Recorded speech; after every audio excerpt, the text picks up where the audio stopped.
Hola, soy la profesora Nisrin Imbelarbi del Departamento de Lengua y Literatura Hispánicas, de la Facultad de Letras y Ciencias Humanas de la Universidad Abdelmalek Sadi de Tetuán. Las sesiones versarán sobre la asignatura de Panorama de la Literatura Hispánica 2 del semestre 4, en la que trataré el Renacimiento y el Barroco. En esta primera sesión me centraré en una visión panorámica del Renacimiento español. Daré comienzo a esta introducción con la lectura de dos textos fundamentales. En primer lugar, el soneto 23 de Garcilaso de la Vega. En tanto que de rosa y azucena se muestra la color en vuestro gesto, y que vuestro mirar ardiente honesto con clara luz la tempestad serena. Y en tanto que el cabello que en la vena del oro se escogió con vuelo presto, por el hermoso cuello blanco, enhiesto, el viento mueve, esparce y desordena. Coged de vuestra alegre primavera el dulce fruto, antes que el tiempo airado cubra de nieve la hermosa cumbre. Marchitará la rosa al viento helado, todo lo mudará la edad ligera, por no hacer mudanza en su costumbre. El siguiente texto es de Juan de Valdés. Es un fragmento de Diálogo de la Lengua. Agora me decid por qué unas veces escribís A con H y otras sin ella. A lo que Valdés le contesta Marcio, por hacer diferencia de cuando es verbo o cuando es preposición. Y así siempre que es verbo, la escribo con H y digo, quien a buen vecino, a buen maitino. Y también, quien asnos ha perdido, cencerros se le antojan. Y cuando es preposición, escríbola sin H, diciendo, a buen callar llaman Sancho. Y también, a carne de lobo, salsa de perro, y a perro viejo, no cuzcuz. Pero muy mejor veréis la diferencia que hay en el escribir A con H o sin ella en este refrán. Quien lengua a Roma va. El soneto 23 de Garcilaso de la Vega refleja uno de los aspectos de la ideología renacentista, el afán de belleza, naturalidad y la búsqueda de un lenguaje poético en armonía con la naturaleza, que se convierta en una norma de conducta. La preocupación por dotar a la lengua común de la dignidad del latín destaca en el Renacimiento y se reflexiona sobre ella, como sucede en el Diálogo de la Lengua de Juan de Valdés, obra en la que mantiene un diálogo entre una serie de personas para opinar y ofrecer soluciones sobre la lengua, tal y como indica su título. A continuación, presento un esquema en el que se reúnen los tres géneros fundamentales, así como los autores que engloban el Renacimiento. Tres son los elementos fundamentales: la cultura clásica, el humanismo y el neoplatonismo,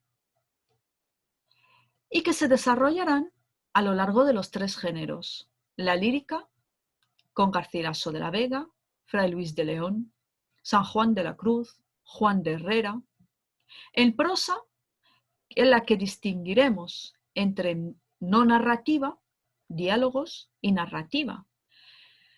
La narrativa, la pastoril, la novela de caballerías, la bizantina, la morisca y la celestinesca, y luego la picaresca, con el Lazarillo. En teatro tenemos las figuras de Gil Vicente, Torres Naharro, Lope de Rueda y sus pasos, y al gran Miguel de Cervantes, con las comedias y entremeses.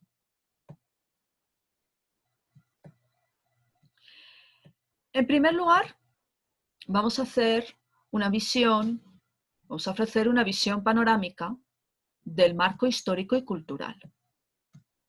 Aquí aparece un cuadro en el que se refleja la cronología fundamental de hechos históricos, culturales, sociales, durante los reinados, durante la época de Carlos I y la época de Felipe II en España.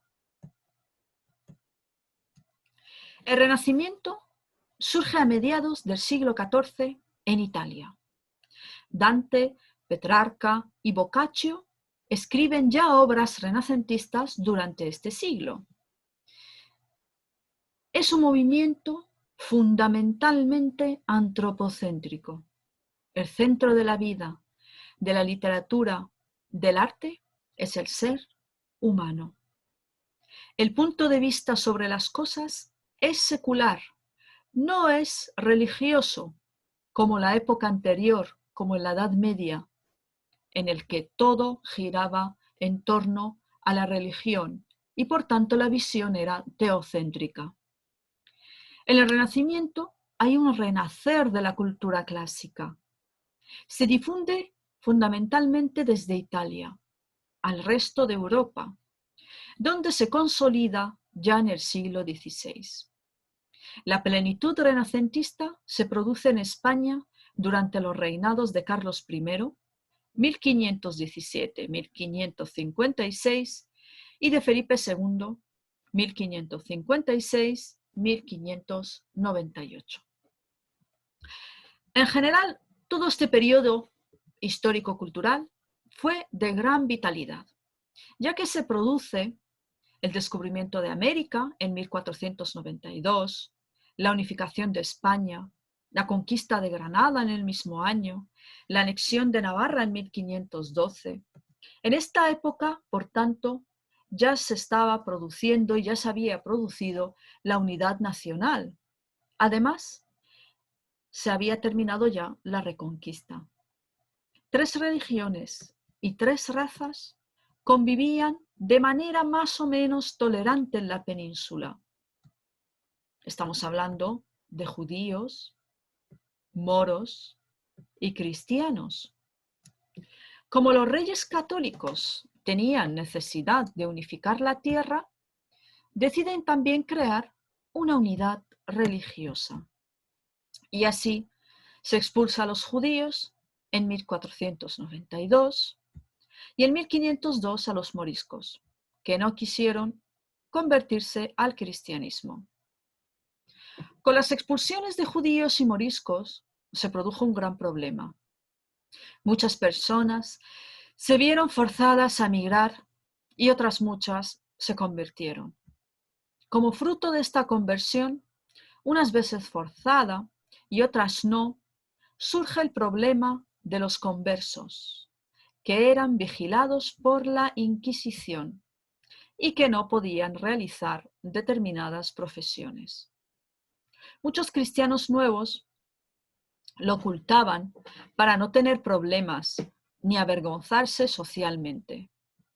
Por esto, el tema de la limpieza de sangre fue tan importante como se refleja en literatura. La sociedad estaba dominada por los aristócratas, que eran muy ricos y consideraban indigno trabajar. Ser noble era una cuestión, era una total obsesión, sobre todo en Castilla. Esto conducía a una enorme diferencia entre las clases sociales. Había ricos muy ricos y pobres muy pobres. Pasaban verdadera hambre, que se incrementaba con las pestes que masacraban a la población. En conclusión, el Renacimiento es un movimiento ideológico, artístico y literario que pretende la ruptura con lo anterior, y el renacer de la cultura clásica grecolatina. Además de ser una renovación de los valores humanos en diferentes campos, tanto en las artes como en la vida civil, para describir al hombre, para exaltarlo y para considerarlo el centro del universo. Hay una serie de conceptos que engloban el Renacimiento. El humanismo, en primer lugar. El humanismo español, en la época de Carlos V, aspiraba a lo mismo que el humanismo italiano: reavivar el conocimiento de la latinidad como instrumento de la cultura internacional para que sirviera a una nueva sensibilidad. Nebrija, junto a sus discípulos, se especializa en escritos de carácter escolar y pedagógico. Su gramática castellana, ya publicada en 1492, obedecía a ese ideal renacentista de dignificar las lenguas nacionales. En este sentido, Juan de Valdés preconiza en su Diálogo de la lengua el uso de la lengua castellana para la poesía, con un estilo dotado de naturalidad y sencillez, y ausente de afectación. Los humanistas son hombres del Renacimiento, que estiman profundamente la antigüedad clásica, a la cual se esfuerzan en conocer con rigor intelectual, y que tienen como centro de interés al hombre, al que piensan que se debe de ayudar a realizarse plenamente y solamente a través de la educación. Para ello, proponen un nuevo plan de estudios, los Studia Humanitatis, que incluirán gramática, literatura, historia y retórica, materias que se consideran fundamentales porque permiten que el hombre pueda conocerse a sí mismo y llegar así a ser virtuoso y sabio. Otro concepto fundamental es el de cortesano. En este clima proclive a la cultura y a las manifestaciones artísticas, tiene sentido la figura del cortesano. Podemos tomar a Garcilaso de la Vega como ejemplo de este nuevo tipo de hombre. Fue hijo de un cortesano que fue enviado a la corte y sirvió a Carlos I como diplomático en Francia y como soldado. Tocaba bien el arpa, era apreciado entre las mujeres por sus poemas y por sus finos modales. Manejaba bien las armas y escribía bien. Era culto y entendía tanto el latín como el castellano. Y los dos elementos que también aportan una gran influencia en el Renacimiento, el erasmismo y el neoplatonismo. Una figura fundamental es la de Erasmo de Róterdam. Pretende una renovación religiosa. Él mismo se ordenó sacerdote. La renovación, según Erasmo, se ha de realizar por medio de la búsqueda interior y del apoyo en los textos originarios del cristianismo. Realiza una edición crítica del Nuevo Testamento, al que añade un prólogo sobre la vida cristiana. Esto lo completa con su manual del caballero cristiano. La recuperación de los clásicos era fundamental para Erasmo, porque ayudaban a comprender el mensaje cristiano. Satiriza a la Iglesia, al clero, a la jerarquía. Tuvo mucho prestigio en España, donde hubo una importante corriente erasmista, en la que se cuentan los hermanos Valdés o el anónimo autor del Lazarillo. Y el neoplatonismo. El redescubrimiento de Platón será fundamental. Es muy importante en este sentido la figura de Marsilio Ficino. En su visión en el mundo, lo más importante del alma era elevarse hacia el amor. Esta elevación solo se podía lograr contemplando las cosas bellas, la idea de bien, que era en la jerarquía de ideas platónica la fundamental. Y en su visión en el mundo, lo más importante, por tanto, del alma era elevarse hacia el amor. Y esta elevación, pues solo se lograba por medio de la contemplación de aquellas cosas bellas, ya que a partir de ellas el ser humano podía ser capaz de elevarse hacia lo absoluto. León Hebreo, en sus diálogos de amor, plantea una idealización del amor humano. La belleza material, al ser reflejo de la belleza divina, permite al ser humano acceder al conocimiento y amor de la belleza absoluta. Dios, la mujer, el arte y la naturaleza son caminos para alcanzar ese fin. En cuanto a los periodos de renacimiento, tradicionalmente este siglo, el siglo XVI, se ha dividido en dos épocas y que coinciden con los dos reinados, con los dos monarcas de España. La época de Carlos I, en el que se da la influencia de Italia, la influencia italiana, del norte de Europa y la influencia del mundo clásico. Garcilaso de la Vega será el más claro representante de esta primera época de introducción del Renacimiento. La época de Felipe II, la inquietud religiosa que suscita la Reforma protestante y la Contrarreforma católica provocan la búsqueda de la pureza de pensamiento español y católico. La literatura de este momento constituirá una síntesis entre las influencias europeas de la época de Carlos I y la tradición española. Muy representativa de este periodo será la literatura ascético-místico.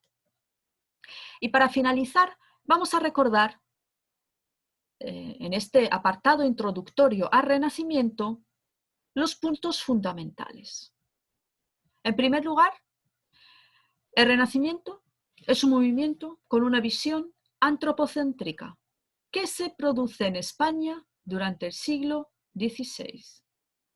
En el Renacimiento hay una gran influencia de la antigüedad clásica. La figura del humanista es muy importante. Es el conocedor de la cultura clásica. Por medio de la filosofía platónica, el hombre renacentista justifica la belleza como algo que procede de la divinidad. El hombre enamorado se enaltece y tiene la posibilidad de acercarse a la belleza absoluta.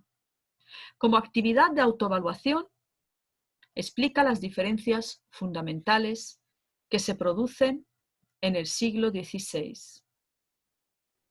respecto a la ideología de la Edad Media. Muchas gracias.